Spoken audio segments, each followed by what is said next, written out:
name's Tom, I'm a Libra and I'm HIV positive, is it? Telling somebody you've got HIV is like a really scary moment. It's a tough decision, you know, because once you let that genie out of the bottle, it's out. Then, like months later, she told someone, then someone told someone, then this was at school. Then at the end of like lunchtime, everyone was talking about it, and I had no clue what everyone was talking about. But every time I go past, someone would shout HIV. If I drink your drink, will I get HIV? If you drink my drink, you'll probably get a slap. I've had a lot of people like being like, oh, I heard if you drink loads and loads of saliva, you get HIV. It's like, why would you want to drink loads and loads of saliva anyway? You could recreate the umbrella scene from Singing in the Rain using my semen instead of rain, and there would still be no chance of catching HIV. You must be promiscuous. And what? It takes one time. Literally, when I got HIV, I hadn't had sex for a year. I am a hedonist, and I do enjoy sex, and I don't think I should be ashamed about it. I wish more people hated the virus rather than fearing me. So you can't have a family? Yes, you can. Exactly. Sometimes it'd be easier not to have a family. That's probably the wrong answer. Some people like really don't get it, but now, because I've got a son, I'll be like, look, my son's here, and he's HIV negative, say no more.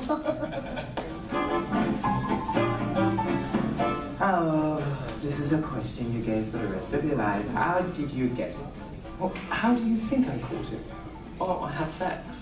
Did what your parents did. This idea that I try and apologise first before, okay, well actually I got it because of this, and you know, everyone's very safe, and da-da-da-da-da. I had sex, it was unprotected, the end. Do you get the whole as like good HIV and bad? So if you had a blood transfusion, that's okay. But if you had sex, that's good. That's good HIV. So I've got the bad But I've got the bad one because I had sex. Oh, right, okay. I mustn't do that. They want to find out how you got HIV, whether it was with 12 guys in a sauna, was it with one guy that was your boyfriend, because that's okay to them, or the other one's not. Do you wish it never happened? Well, that's the question, isn't it? I actually love being HIV positive because, as you said, I've helped a lot of people. I've had so many people that were in the viral closet and actually have come out and been like, you know what, because you're standing here and talking about it, making it okay, they can too. Of course, in an ideal world, I wouldn't have HIV now, this would ever have happened because I had some very dark times. But I've found more out about myself in the last couple of years and other people and met some incredibly brave and beautiful people. People sometimes have said to me like, I don't know how you get through the day, and it's like everybody else, and I really see I'm thriving, I'm not surviving, I'm not suffering. Actually, the great thing about having HIV now is you can live, love, play, whatever, with no risk to anybody else, and live as longer, happier, healthier life as anybody else.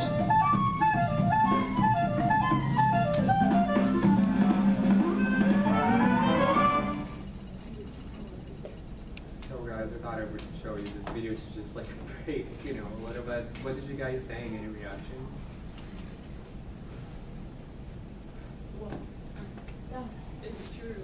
I mean, I feel like people do ask, how would you get it? Because there is that sort of stigma between how you got it. Like, if you got it because your mom had it, it's like, it's passable. You know, it's like, It's oh, you poor thing. That sucks. Your mother must have been a whore or something. That's normally how they think of it. Like, I feel bad for you. But if you say, I happen to have unprotected sex with this one individual and I didn't know, it's like, well, you're dirty, you're disgusting. You should have known better. Right. So it's like that whole like stigma around, yeah. It's just like we need to be careful with our words when we meet somebody who's HIV positive. So I want to ask you, like, what if you met a friend, somebody right now who is HIV positive? Like, how would you react? I think that'd be fine. I've had a friend who has herpes because she was taken advantage of at a young age, so I don't think it really bothers me. You know, whether or not you have it. As long as you're not going around like some people have done in the past, where they went around just giving it to people because they felt like somehow that was, you know, that they were getting revenge for being given this illness. I mean, then I wouldn't be able to be a friend, but other than that, that's pretty much the only way I can be. So you wouldn't really have any reactions. And you anybody else? Yeah. Yeah, I feel like it would just be like a regular person. I mean, if you met somebody who had like cancer, you wouldn't treat them any differently, you know, as long as they're not trying to like be vicious and like have sex with everybody and give everybody like HIV, then they're just a normal person, and that just happened to, you know, happen to them, and it's unfortunate, but, you know, just treat them the way that you treat anybody else. Yeah. I really like the video because I always like having like, you know, comedy and like putting positive, you know, funny things on like, you know, important situations that might be great to talk about. And it was, I kind of like noticed one or two things that like I would like say or do not on purpose. With like the whole thing, they're like, oh, like, you know, time I'm so shy, yada yada. I feel like I would say something like that, purely meaning like, oh, it's okay, it doesn't matter, not like it doesn't matter. Right, you would say it out of like a good heart, Yeah, but then. and I can see how that can be like offensive on hearing them saying that. So like it kind of reminds me like if someone says something like that to just be just kind of try to be as accepting as possible and move on with it and not feel like It's hard to not say things like that. I met somebody who has HIV back in March, and we're good friends now. And the first thing they said, are you okay? And like, now I realize how rude was that. Like, of course he's okay. He's like standing right next to me. Like, doing, you know, normal.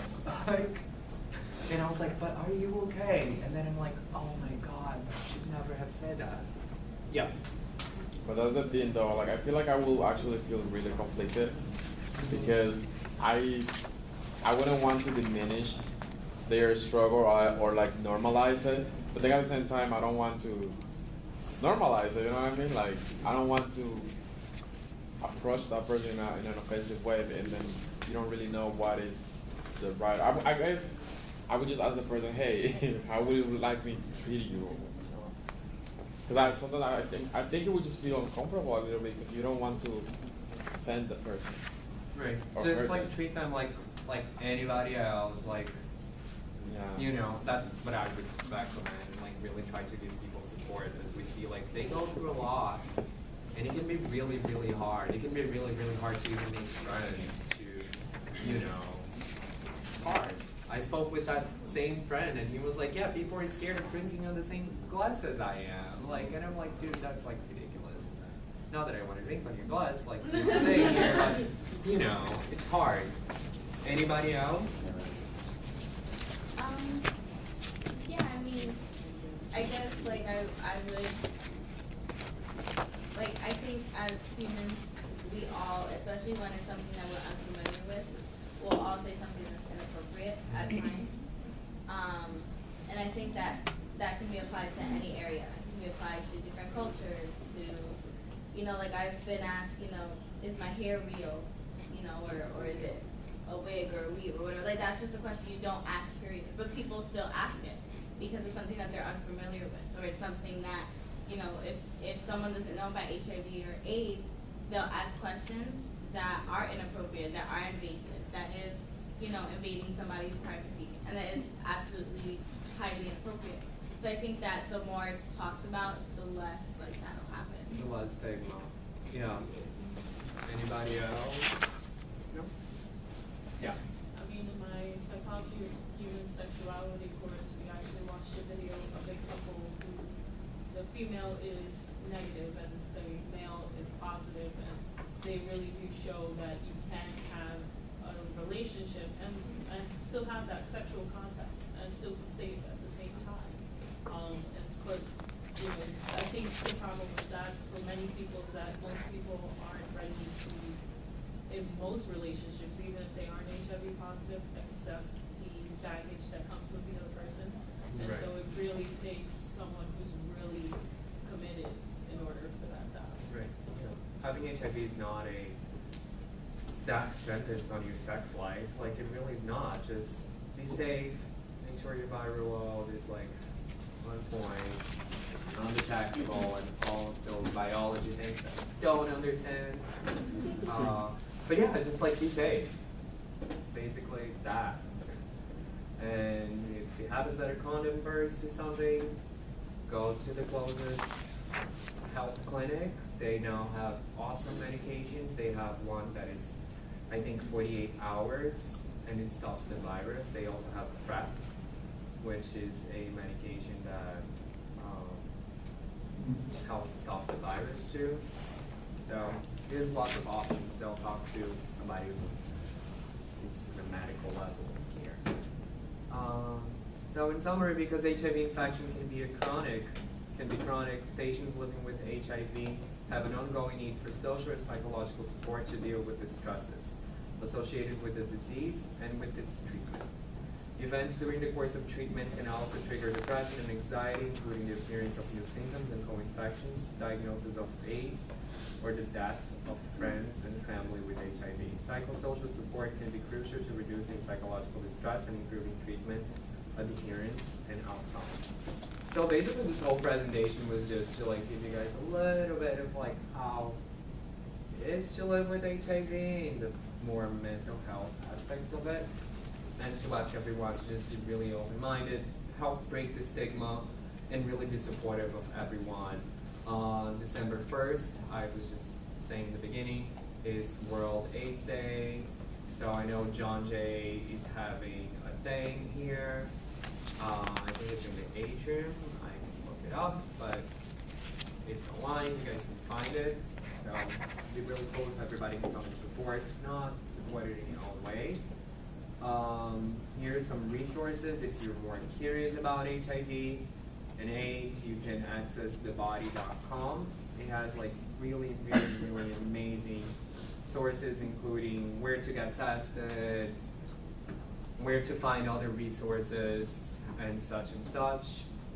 There's the 1-800-AIDS-CARE, or you can go on hivcare.org, the New York State AIDS Hotline, the New York State Counseling Hotline, the AIDS HIV Nightline, which is confidential and 24/7, which will offer you remote support. So you are going to get tested, which I hope you all do at some point. And if you're feeling those type of ways and nothing is helping, you can always call one of those hotlines and seek support. There's also this website, aidsmed.com, which has a lot of resources. And lastly, the Wellness Center, here located in L68. They offer counseling services, and they also offer HIV testing. The HIV test is not every day, it's not all the time, it changes. It used to be every other Tuesday. Now I believe it's I think 4 different Wednesdays, no, 1 Wednesday out of the month. I'm not sure, it keeps changing, so I don't want to give you guys the wrong information. But you're more than welcome to shoot them an email or just go downstairs and ask them, hey, when are you having free HIV testings next time? So, and that's that. Thanks for being here and listening and participating.